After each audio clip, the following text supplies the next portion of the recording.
Hi again. Again, I'm not an expert at this obs thing, so apologise. Can't do any editing and stuff like that. I've started to upload the other video right now. Look, it comes on the screen there. Look, we're on 41%. So I'm gonna upload that to. You're gonna laugh, yeah, Mr. Lawman. Whatever.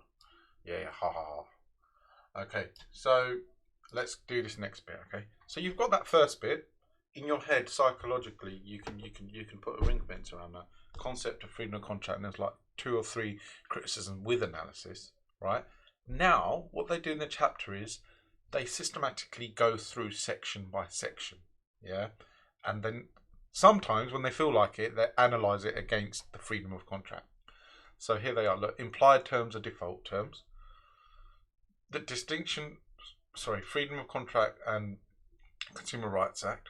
The distinction between offers and unilateral contracts, yeah? Acceptances, consideration, exclusion clauses, for some reason exemption clauses, yes, safe mate. And then the nature and the effectiveness of the remedies, right? And that's your second section, yeah? Then the last bit for you is good faith, balancing confliction interests, principles of faults, morality, and you're done. So three sections. One, yeah, for your essay is the general concept of freedom of contract, and we've just covered that. Now is when we're going through each part of a contract and analysing that in relation to freedom of contract. Yeah, that's number two. And then part three is theoretical concepts and freedom of contract. What are those theoretical concepts for you guys? Good faith, balancing conflicting interests, fault, and morality. I missed fault first time. So it's like a 3-part essay. Yeah? Nothing to stress about. We can deal with it. Yeah? This is minor. You literally learn the essay plan and go into the exam. Okay, so now I'm going to have a look at implied terms are default terms. Right? So, what's going on here? It's processing. Ooh. Right. In contracts for sales of goods and supply of goods for goods and services, there are a number of implied terms. Yeah. So there are implied terms is the point they are making. Okay.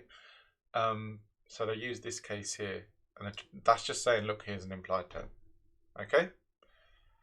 The Supreme Court has apparently clarified law when the court can imply a term into a contract. You're probably like, sir, what's that got to do with anything? It's got a lot to do with everything, guys. If the court is allowed to imply a term, that affects freedom of contract. Because the court is now, the judge is telling you what contract is allowed and isn't. Simple. Yeah. It is endorsed a traditional approach. Yeah. And they go on to talk about another case, Marks and Spencer's. Yeah. So you can see the angle in the essay. The angle in the essay is implied terms affect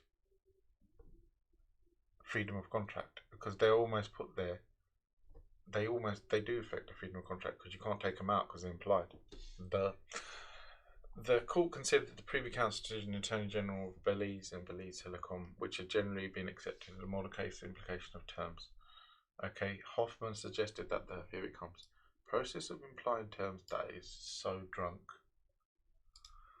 The process of implying terms was whether a reasonable reader of a contract with a relevant background knowledge would understand the term to be implied. Yeah? That's a problem. You're giving judges too much power. Your judges are becoming the people that decide who's making the contract or not. Problem. Yeah? So they then start talking about two different approaches, yeah? Again, come clean straight. There's no time. There you go, mate. The argument is that there's still, so AO2, we're just going cutting to the chase. The argument is there's still freedom of contract, yeah? And if you don't like the terms of the contract, then don't enter the contract. However, you have no choice. You may have no choice but agree to the term, but you still have freedom. See, this is the AO2. They're basically saying if you don't like the terms, don't go into the contract. That's your freedom of contract. That's the counter argument to that implied terms are a problem for freedom of contract. it is. You still have freedom by making the choice to enter the contract or not enter the contract. Yeah? Right. So that's your implied terms, okay, in relation to freedom of contract. Now let's look at the idea of consumer type. Look, freedom of contract and the competing. It's telling the argument. It's telling you the argument that freedom of contract is at odds with Consumers' Right Act. That's literally what that point is. Yeah, the right to exclude terms become less frequently available under legislation, and so if you don't have a right to exclude terms, then you don't have a right to freedom of contract. That's your argument in the exam. Okay, the argument is there's a freedom of contract if you don't like the terms of the contract. So they've used the same counter argument again. So this is a common counter argument that you can use throughout your essay. If you don't like the contract, don't sign the contract. That itself is freedom of contract. And that's the argument. All right. The difficulty in establishing which terms within the contract which will be disallowed by the law. Yeah, there is difficulty in that. We know that. It depends on the judge on the day. While the Consumer Rights Act applies in many contracts, there are still other contracts such as rent, flat, which affect consumer contracts but do not appear to fall within the scope. What they're trying to say is it doesn't affect every piece of lawmaking. That is a factoid minor point. Yeah. Oh God, sometimes I'm not going to lie, it's frustrating to read this book. Okay. Oh Lord, this is going on the internet. Okay, I'll make sure I delete it after the exam. The distinction between offers and a unilateral contract. How do I know this is recording? Oh, yes, it is 6:46. Oh, look. Okay, that's cool. Look, this is the software I'm using. Thank you, Hassan. Look, it's all this stuff going on here. Put that back over there. Oh. Right, and quickly over here. I think we're there now, 95%. Lovely. The distinction between offers and unilateral contracts and an invitation to treat. Okay. The law distinguishes between, we know all this. We know the distinction can be blurred. We knew that as a problem anyway. So our analysis of unilateral contracts and invitation to treat is that blurring of distinction. Yeah, and you can use, the smoke ball case and so on and so on. All right. There's much legislation misleading about advertising, which suggests advertisements only have a legal significance if they lead to a contract. Okay, so they're basically ripping apart this, and we knew there was problems with that anyway when we studied it. So it goes on. There's a bit of analysis here. The distinction between offer and invitation treat is confusing to both parties of a contract, and the difference to invitation treat and offer are very slight. Yeah, using Fisher and Bell to illustrate that. Using Carlisle to illustrate that, that's not a problem. Okay. The justification of decision based on the traditional view of freedom of contract. So you can use Fisher and Bell to say, look, this is freedom of contract.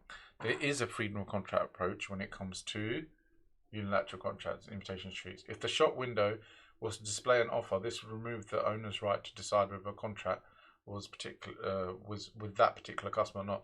The customer could enter the shop and accept the offer and create a legally binding contract. The shop owner may be liable for selling prohibited goods. So the idea is there is freedom of contract because it's up to the shop owner to decide whether or not to go into that contract. Use Fisher and Bell. Yeah. So then they go into more detail. Yeah. We've done all this. Yeah. Age restricted goods. We did that. That's not a problem. If an item on the shelf has status of an offer, again, just ripping apart the idea and the confusion caused by offers and unilateral contracts and invitations to treat. But the thing is, show me where they link that back to freedom of contract. Yeah, this is why I kind of criticise elements of this book, because I think sometimes it loses its way. It's lost its way here. Look, it goes on to this bit. And then it goes on to, it appears that the word offer is generally used to encompass invitations to treat. This is not just in the general public mind, but can be seen as guidance for retailing and authorities. Yeah?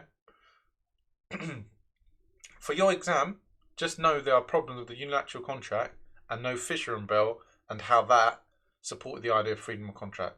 That's it. Finished. Acceptances. Here we go. Including the rationale for postal rule and its relationship to electronic communications. Acceptance by conduct is not the only issue with the acceptance of offer. The postal rule relates back to time. We know there's a problem. When did it come through? When did you post it? And all that kind of thing. And now you got email. Yeah, there's no lag in email. That's instantaneous, and they talk about it here. That's what that paragraph's about. The postal rule appears to be unfair on the offerer. Okay, so here's the critique. The postal rule appears to be unfair on the offerer, who may never receive the letter of acceptance until it's late. The offerer is party to a legally binding contract without realising so. It's true. Mate, if you don't receive the acceptance offer, how do you know there's a contract? You know, how do you know that rights are going to be arising from both ends?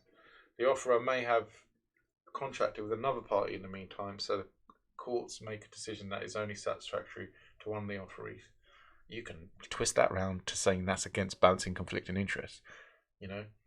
So a further problem with the postal rule is whether it applies to other methods of communication, and you've got those two cases for that. So two critiques of the postal rule. One, the unfair favourability to the person posting, and the second one is the methods of communication, what works and what doesn't. Right? Now, this is something I'm noticing here, okay? There might be another essay. So we've got the whole essay about freedom of contract. I get that. That's cool. There might be another essay which is criticise contract law. And the answer for that question would be simply these headings here. 1, 2, 3, 4, 5, and then all the rest of that chapter would be your answer practically. Yeah.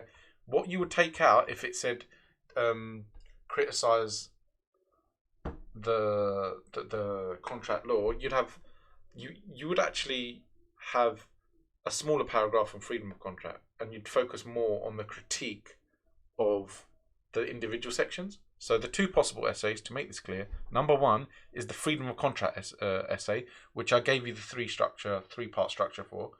Then the second essay is the critique of contract law, which has the same structure but different emphasis. Less emphasis on that first bit of freedom of contract, more emphasis in the middle where all the problems are, and the end. Okay? You practically learn the same thing but just moulding it in different ways. Okay, so don't freak out. Right. So so you can read through that. There's nothing there that's come out of space. The rationale for consideration and the relationship between consideration. So the rationale for consideration and the relationships between consideration and privy. Yeah. So look, they're going to essentially, rationale is the idea, the problem with the idea, the problem with the relationship, the problem with this. That's all it is. Consideration reflects the idea that the law is concerned with bargains and not gifts. Yeah. The rule of consideration must be sufficient. They're just laying out the principle, nothing more. If a party wishes to do something, then it's the performance of the basic agreement. Then the court will always attempt to allow the agreement. The court will always try to enforce freedom of contract. That's what they're trying to say. This means that anyone who understands the court's attitude need not use a deed of gift, but can agree to sell something. Again, you know all this. This may be conflict with criminal law or fraud. That's your critique. Your critique is, yeah, there is. You can use anything for consideration, but this might be at odds with criminal law. That's your critique. So as long as there's something of value, however small, there's consideration given. The assumption that this is free negotiation is not always the case. We have noted that, here it comes, consumers and less extent businesses often have no choice but to accept the implied terms of a contract. Yeah, we already know that as an idea. Yeah, and that's not good for law and morality. That's not good for balancing conflicting interests. All right, this is all very well when the terms protect the weaker party, such as a consumer, but it's more difficult to justify when there's a great disparity. That's what I just said. Practically, there's analysis there. Okay, there's analysis there for you. Okay. So now they're talking about privity of contract only with a party of the contract illegal. The Contracts Party Act 1999 allows someone who is not party in a contract to enforce a contract in circumstances. Yeah. So the purpose of the law is to protect people that can be negated under so-called freedom of contract. So essentially, a third party might be affecting your contract, and you can make up a contract where they have no rights, but the law enforces those rights. So you can say that's slightly in contravention to freedom of contract. Similarly, pressure can be put on a party to enter a contract. That's duress now they're talking about. So, do you know what I mean? Look, they've said this, all these. They're not clear when the bits start. Well, it starts here. All right. Pressure can be put on one party to enter a contract. Talking about duress is not clearly and freely entered contract when it's made to with a gun to your head. The law is rather belatedly belated. So there's obviously an element of critique here from the person writing the book, looking at an economic gun where there is economic duress. Economic duress occurs. So now they're defining economic duress. However, the courts will consider each case involving according to its individual circumstances. Yeah. All right, that's fine. It's always been the commercial reality. Yeah, that's fine. The idea of bankruptcy, they're gone about that. Yes, yeah. So what's your point, mate? Yeah, what's your point? The idea of bankruptcy involves you recognise that this means that distributing assets in the event of results, the development of the rules combat agreements made. That's fine. The strict legal will be modified only by very special circumstances. Cut long story short, when it comes to duress, they take case by case approach. Yeah. All right. And obviously the issues of that is, well, it depends on the judge. Too much power with the judge, right? Lack of consistency, and so on and so on. You can link that to the rule of law and sound really smart, right? The strict legal position will be modified only in special circumstances. The doctrine of promissory estoppel only applies when it's like, yeah, look, let me do a favour in your life. There you go, guys.